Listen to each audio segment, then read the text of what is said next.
Hi guys, welcome back to the channel. So today we're going to be doing a little review on a class of locomotive itself. Now it's one of the most infamous ones that Hornby have ever produced, and it is the 101 Holden 040 tank engine. Now as you can see, they've produced them in various different liveries, but what I want to do today is turn around and ask the question, are they actually any good? So let's get into this. So the Class 101 Holden is actually an 040 tank engine, which was a one-off experimental oil-burning engine built at Swindon Works under the direction of William Dean's chief engineer James Holden in 1901.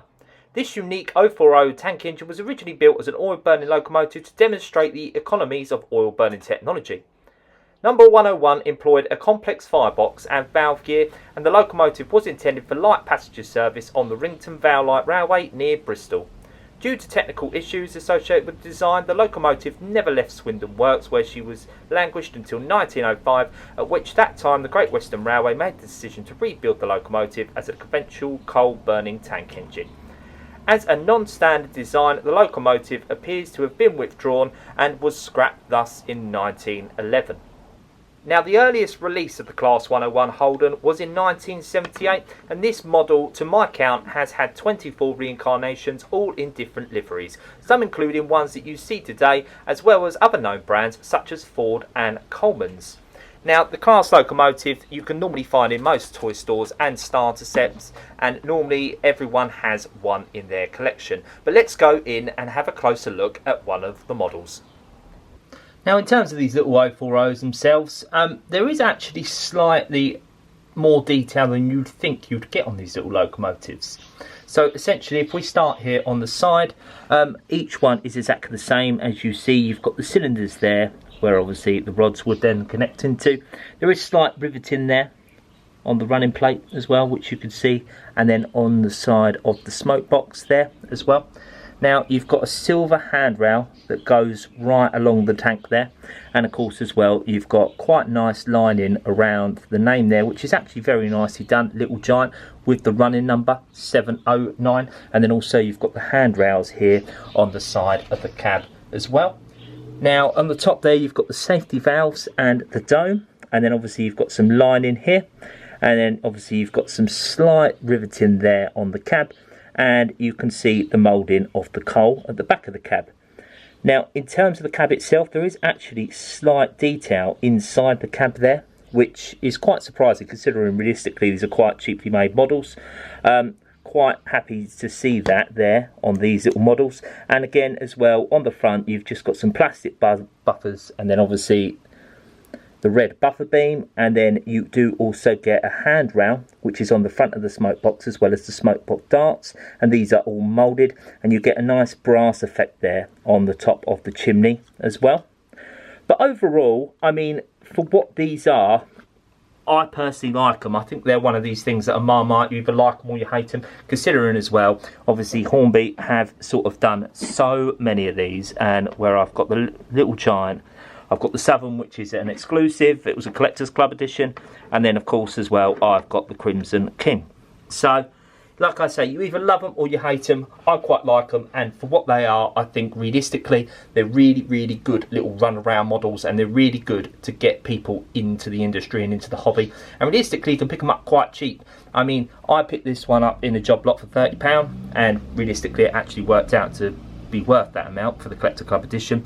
The Crimson King actually itself comes in a train set, whereas you get two pieces of rolling stock, you get a carriage and a truck, you get the locomotive, you get obviously the power pack, the standard Hornby power pan, and then obviously you get the track and a playmat, and that all comes to around £80 to £89, somewhere in that region you can normally pick that up for, which I think for a starter train set is realistically quite good.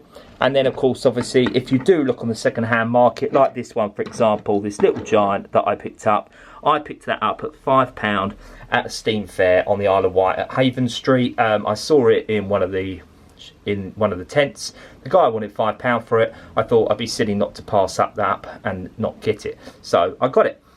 And like I say, you either love them or you hate them, these little 040s, these little Holdens, but I personally like them. And maybe now, for the fact that it's sort of based on a prototype, and maybe you weren't aware of that, maybe it makes you appreciate them more. But what I'm going to do is I'm just going to get a little running session down on the track with them.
So that's been my review of the Class 101 Holden 040 locomotive by Hornby. Please let me know down in the comments if you own this model and what you think of them. I personally love them. Like I say, I think they're Marmite. You either like them or you think they're just a bit tacky and especially overpriced. I think you see a lot of these on the secondary market and they're well worth picking up. They're a really, really good starter locomotive, especially if you can pick them up cheaply like I did the little Giant at the back there. And overall, I just think they come in a variety of different liveries and they're sort of, you can sort of collect them as much as you want and each one is sort of unique in that sort of sense. I mean, for example, you've got the gold handrail here. This is plain, all different colorations you can get for these. I like them. Let me know what you think, but that's just been my little review of this little 040 by Hornby. Please give us a like. Please comment down below. Consider subscribing. I'll see you in the next one. See you guys.